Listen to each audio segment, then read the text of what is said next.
If you're a NASCAR fan right now, you can just feel that something shifted this weekend. There's this energy around the sport that hasn't been there in a while. Tension that's been building for months. Big names, big pressure, real behind-the-scenes drama. And then suddenly, everything collides on the biggest stage we have, the Daytona 500. And let me tell you, what happened out there wasn't just about one race. It wasn't just about one team. It felt like a statement, like a turning point, something that could genuinely change the tone of this entire season. If you love this sport the way I do, if you live for Sundays, for superspeedway chaos, for those last-lap heart attacks, you're going to want to stick around for this one.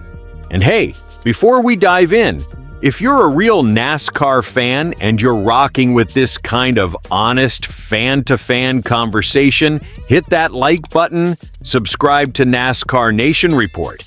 We're brand new and chasing our first 1,000 subscribers. Let's build something real here, just real fans talking racing.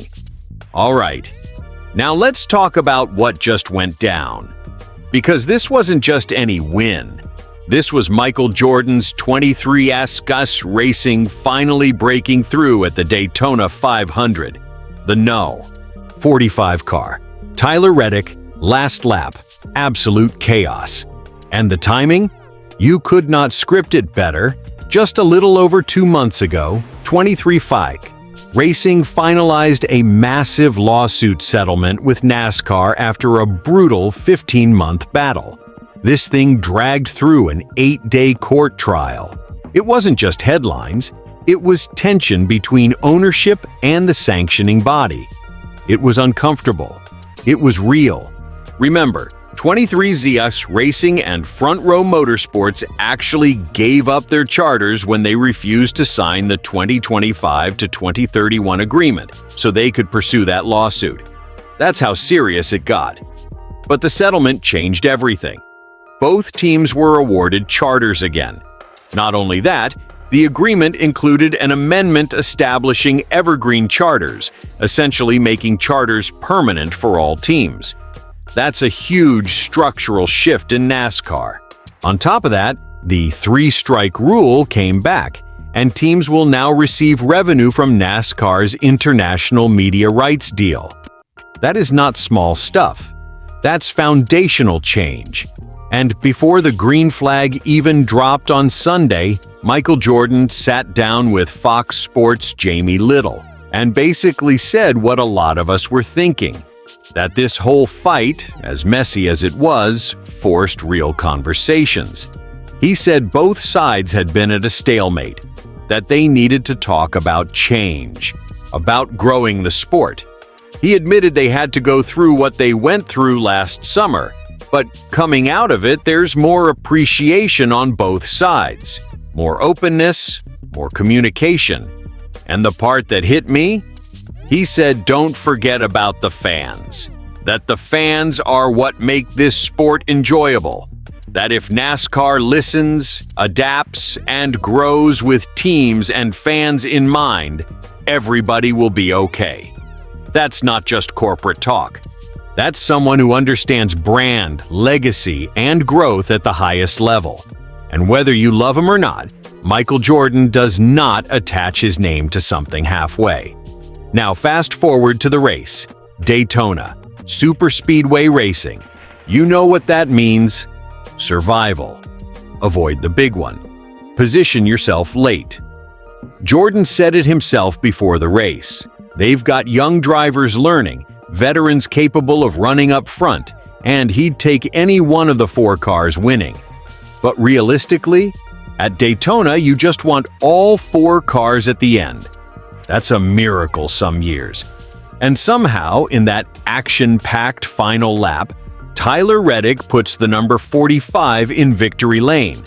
First Daytona 500 win for 23XS Racing. Let that sink in. After a down 2025 season where the team only managed 1 win, Bubba Wallace at the Indianapolis Motor Speedway, this was a statement. Because last year wasn't what they expected.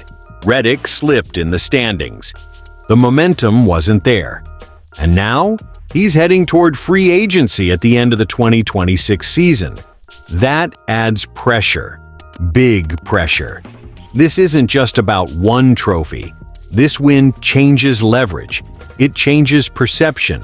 It changes how sponsors look at the organization. It changes how competitors look at them. And for Reddick specifically, winning the biggest race of the year before his contract year really heats up? That's massive. From a competitive standpoint, this sets the tone for the entire season. Daytona momentum doesn't guarantee a championship, but it absolutely changes the confidence level inside that garage. And confidence in NASCAR is everything. But what makes this even more powerful is the symbolism. You fight NASCAR in court for over a year. You question the charter system. You push for structural change. You go through public scrutiny. Then you settle. You say you want better communication and growth. And then you go out and win the Daytona 500. That's poetic. It feels like a reset, like the sport turned a page. Now, does that mean everything is magically fixed? Of course not. There's still pressure on 23x6 Racing to prove 2025 was an anomaly. There's still a long season ahead. Playoffs are brutal. Consistency matters more than one superspeedway win. But emotionally, this is huge. For Jordan, for Denny Hamlin as co-owner, for Bubba Wallace, for Tyler Reddick, for the entire 23S garage, and honestly, for NASCAR. Because when one of the sport's most high-profile ownership groups publicly talks about growth, communication, and fans, and then immediately finds success, that's good for everyone. It sends a message that maybe, just maybe, this new era with permanent charters, shared media revenue, and renewed dialogue could stabilize things. And as fans, that's what we want. Stability, growth, big personalities, big moments. So what does this mean moving forward? It means 23x6 Racing just fired the first real shot of the season. It means Tyler Reddick just raised his market value. It means the garage is watching. And it means the Daytona 500 once again proved why it's the crown jewel of this sport. You survive. You position yourself. You capitalize. And if you're lucky and good enough, you change your entire trajectory in one lap. As a fan, I'm fired up. Because when ownership drama turns into on-track success instead of distraction, that's compelling storytelling. That's why we watch. Now I want to hear from you. Do you think this win changes the narrative around 23x6 Racing this year? Does this settle the lawsuit then win moment shift the balance between teams and NASCAR? And how big is this for Tyler Reddick heading toward 2026? Drop your thoughts in the comments. Let's talk about it. If you enjoyed this real fan-to-fan breakdown, hit that like button. Subscribe to NASCAR Nation Report. We're brand new and chasing our 1,000 subscribers. If you love NASCAR and want honest opinions without the corporate filter, this is the place. And trust me, if this is how the season starts, we're in for one wild ride.